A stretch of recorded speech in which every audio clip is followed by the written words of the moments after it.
Hello, everybody. This is a very, very hot Tuesday today in Greenwich, Connecticut. This is Trevor Crow, Trevor and Friends. You're listening to WGCH.com. You can listen to us streaming or at 1490 AM. This show is brought to you by Higgins Group, one of the best realtors out there, voted #1 in Westport many years in a row. Also, Klimple Law. If you need employment help with your law, got to do it. Anyway, call Klimple Law. So, with me today, I am honored and delighted. I have two individuals from the Friends of Nathaniel Witherell. There's a lot of discussion around Nathaniel Witherell. It is the last town-owned nursing home in the state of Connecticut. It does incredible, beautiful work. I have family friends who have had loved ones there and are incredibly appreciative. Anyway, I want to introduce Mike Guido, who is the chairman of the development board, or the board of Friends. I am the treasurer, treasurer. Thank of the you. board, Trevor. Thank you. And thank you for having us. Of course. And with him is Lisa Harding, Director of Development for Friends of Witherell. So, Mike, would you start and tell us what the difference is? You're with Friends of Nathaniel Witherell, Right. and then there's Nathaniel Witherell. So explain to us what the difference is. Right. The Friends is actually a support group for the facility, the Nathaniel Witherell. Friends started in 2004, has provided funding for services, resident services, for rehabilitation of the facility itself, expansion of the facility, and on an ongoing basis, it provides funds for current activities like music therapy or art therapy and the like. So for all intents and purposes, our mission is to enhance the lives of not only the residents, but our short-term rehab patients. You know, and I do think there's a lot of people who don't realize that you have a rehab facility right there at Nathaniel Witherell. We think of it as a nursing home, but in fact, you do quite a lot of work with rehab patients. As again, Friends, I know you're not Witherell itself, but what does the rehab center do as well? I can talk a little bit about that because my mom was there not cool. too recently. And you have surgery at the hospital, and you need to go for 2 or 3 weeks of rehabilitation, physical rehab, that is. And for all intents and purposes, the Witherell provides that same service. And I can tell you that my mom was quite pleased. She's a former nurse, so she is highly critical of the service, discerning. the service that she got. So very positive experience. I love it. So, Lisa, you've been tapped to really put this development board back together. Tell us what happened. I believe COVID sort of took the wind out a lot of sails over there. And what's going on? Yeah, thank you. So I joined Friends of Nathaniel Witherell almost a year ago. I'm a professional fundraiser, worked with a lot of nonprofits, and I was brought in to really just help build on the success of what had been done before and really help Friends as an organization sort of recover and build a fundraising strategy post-COVID, because that was a really tough time for a lot of folks. And right on the heels of COVID, there was some turnover in staff and board. Lots of people who did really, really great work. And so because Friends is such a small organization, left a little bit of a gap. So I've had the pleasure of coming in and starting to work on rebuilding people's awareness of Friends and our fundraising efforts. So, Mike, I'm going to ask you, there's been a lot of talk in town about supporting Nathaniel Witherell from taxpayer perspective. But talk to me about what the Friends can do and why you're so important. In fact, getting more important given what's happening on the federal level with Medicaid. Sure, you know, it certainly is an unfortunate situation, the town and Witherell, and we certainly hope that comes to a resolution so folks can get back to their business. But what's important is, with potential decline in support from federal agencies, state agencies, more and more nonprofits like Friends are going to have to step in to fill that void.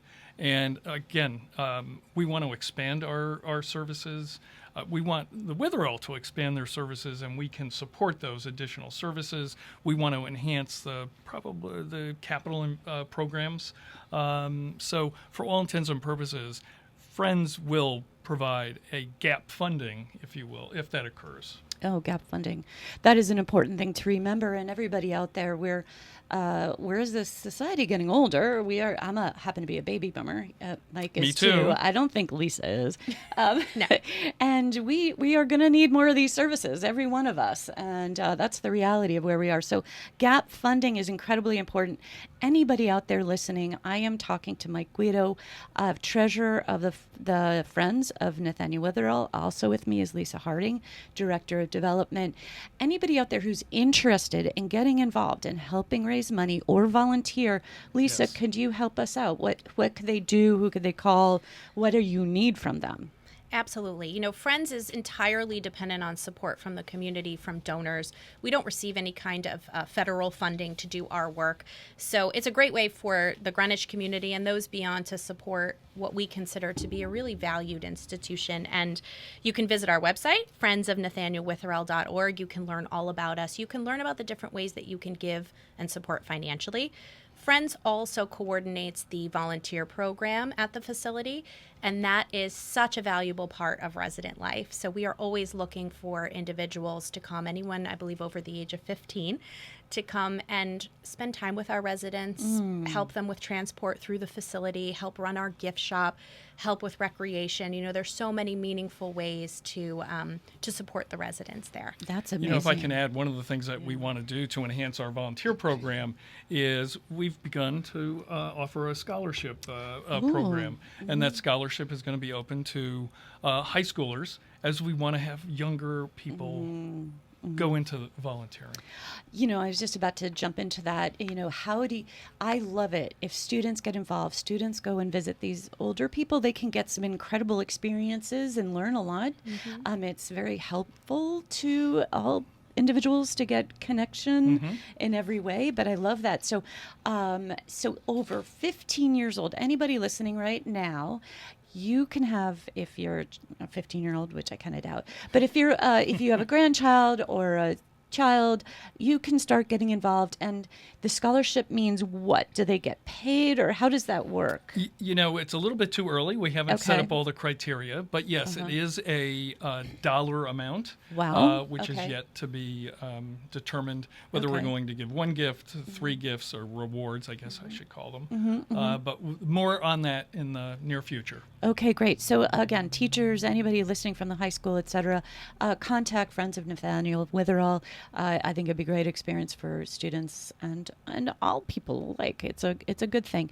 So back to a couple of the things, Lisa, that you're working on. In fact, you were nice enough to invite me to get and join, be on a committee.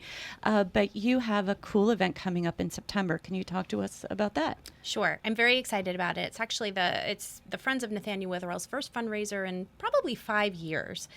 So again, this speaks to us just wanting to be more engaged with the community. So we have a lovely garden party fundraiser coming up on September 4th from 5 p.m. to 7 p.m. It's called the Music of Memories event. And tickets are very affordable, $50 a person. We'll have chamber music. We'll have a lovely family who will share their story about their time at the Witherell. And honestly, it's just a wonderful opportunity for folks to come and see the Witherell. I'm always a little surprised at how many folks in town in particular who've never been there. And I understand if you've not had a loved one there, there might not be a reason, but this is your invitation and your reason to come and spend the evening with us. To learn more about Friends, you'll get to meet staff members from both Friends and the Witherell. You'll get to meet board members from both organizations, and it'll be a wonderful way to give back as well. So this is, again, a very important thing. This is your first fundraiser in many years, 5 years, I think you just said. And it is to benefit, specifically, there's this beautiful rose garden that was built in the 60s or 70s, I believe. Yes, believe so. 1963. 63, so it's a year younger than me. Anyway, it does need a little zhuzhing up, a little TLC. I could see it when I was there visiting with you. And that's a beautiful project, and anybody who wants to get involved and donate money or time, you might be wanting gardeners to come get involved. Is that true? Absolutely. So the original project in 1963 was done in partnership with the Green Fingers Garden Club here in Greenwich, and they are still in existence. And we are hoping that them and potentially other members of the community or gardening clubs might be able to come out and support. Very early stages in terms of the work that needs to be done. But Friends is really focused on the beautification of the space, how to make it more attractive and peaceful and comfortable for when the Witherell hosts programs out there, when our residents and their loved ones come and sit. So it is a beautiful space already. It just needs a little tender love and care. And so that's part of what we'd like to raise funds for over the coming months, years, etc., just to make that space really a haven for healing. It's beautiful, and I do know I have extended family members who are really appreciative of that space. So important to me and my family as well. So, Mike, a question for you. Talk to me about why this facility is really important to Greenwich itself, and who really is at Nathaniel Witherell?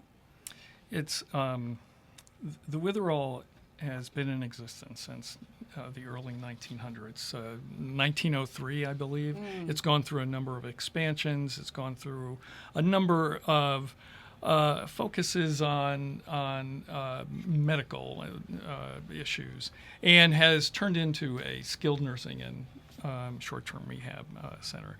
It, as you said earlier, is the only community-owned facility.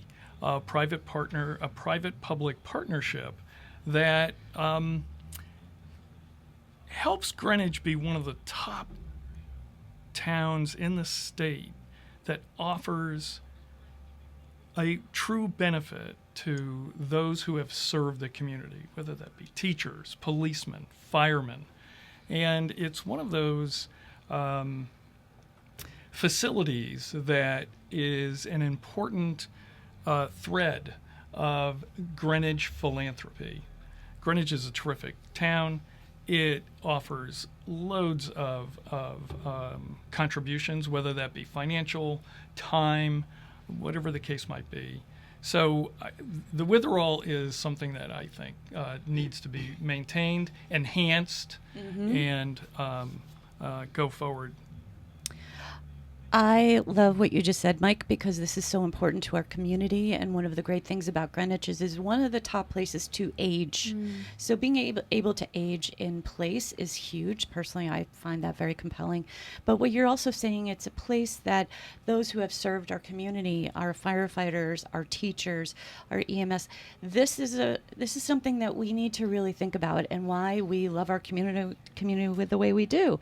And we're so committed to everybody, every age, whether it's school age people, but also as you age into, a life transition, right? Yes, and some of the residents don't have family, and this is their home.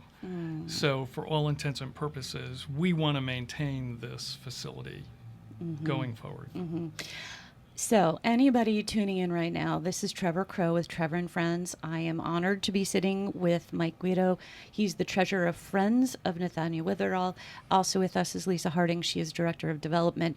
We are discussing something really important that's truly endemic to who we are as people here in the town of Greenwich, which is we have this facility for people who are rehabbing, but also transitioning to another stage of life, if you will. And what Nathaniel Witherell does is really rather beautiful thing.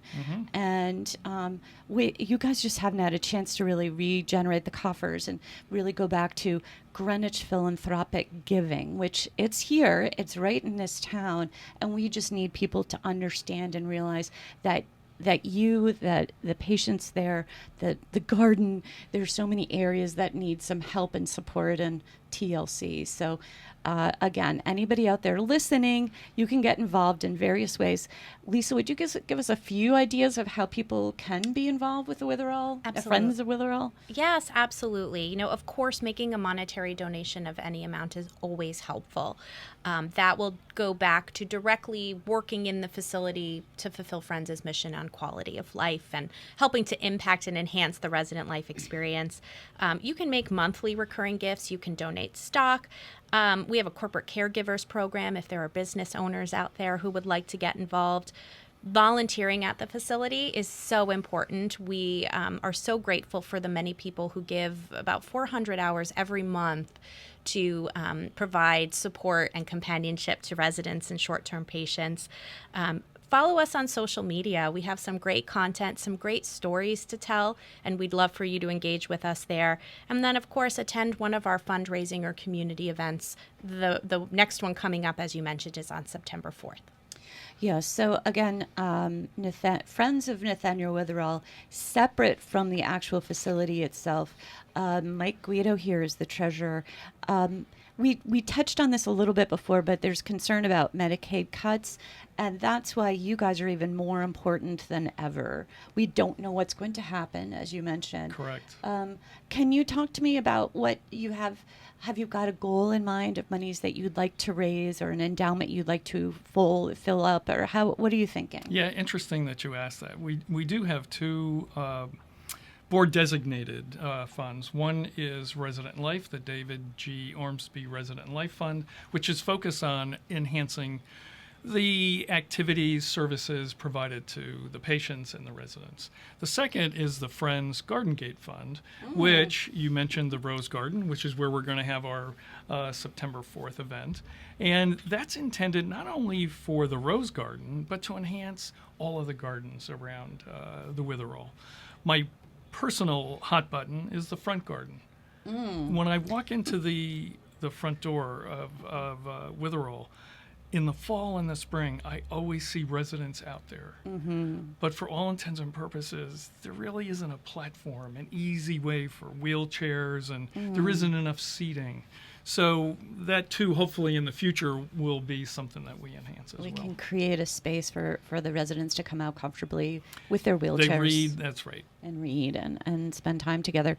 So if you haven't at least driven up and walked around the grounds there, any of you residents of Greenwich, which, by the way, I only just got there about a month ago, it is just a beautiful space. It's so tranquil and gorgeous. Could you give us a little history of how Witherell came to be and where it's about 8 acres of them, am I correct? It's about 20 plus Oh, acres. My goodness. Okay, it's huge. Yes, Mr. Bruce and his sister donated a smaller portion of land to the town, and the buildings on there became a hospital, and a hospital for tuberculosis patients. And as tuberculosis was eradicated, it turned over and became the municipal hospital. And through a series of expansions and the like, it has become about 125,000 square foot facility that houses dementia patients as well as those who are aging. Got it.